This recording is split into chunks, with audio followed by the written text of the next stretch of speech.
Senate की कायमा committee निजकारी ने के इलेक्ट्रिक की निजकारी के अमल की तफसीलात तलब कर ली हैं। ऐसे बात करेंगे डॉन न्यूज के नुमाइंदे ताहिर शरानी से। ताहिर, क्या तफसीलात हैं? देखिए, कमेटी को पावर डिवीजन हुकाम ने ये बताया कि के इलेक्ट्रिक को 3 लाइसेंस दिए गए हैं। के इलेक्ट्रिक के पास डिस्ट्रीब्यूशन, जनरेशन और ट्रांसमिशन लाइसेंस है।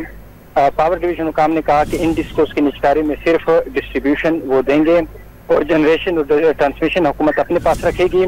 जिस पर चेयरमैन कमेटी तलाल चौधरी ने यह कहा कि इसका मतलब ये है कि के इलेक्ट्रिक की निजकारी दुरुस्त नहीं थी। जिस पर पावर डिवीजन हुकाम ने बताया कि के इलेक्ट्रिक की कैपेसिटी इतनी नहीं थी जितना उनको दे दिया गया है। सेनेटर जाम सैफ अली ने कहा कि के इलेक्ट्रिक ने अपने वादे के मुताबिक सरमायाकारी नहीं की, के इलेक्ट्रिक ने वादे पूरे नहीं किए, इस पर आपने क्या किया।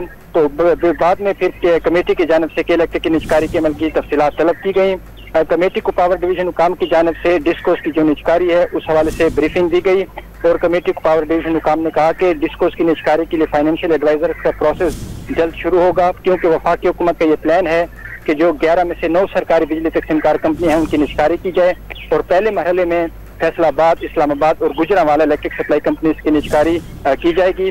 तो इस हवाले से कमेटी में पास जो अरकान है उन्होंने तहफ़्फ़ुज़ात का इजहार भी किया और खासकर जो मुलाजमीन हैं उनके हवाले से कमेटी ने तफसीलात मांगी। जी, बहुत शुक्रिया आपका।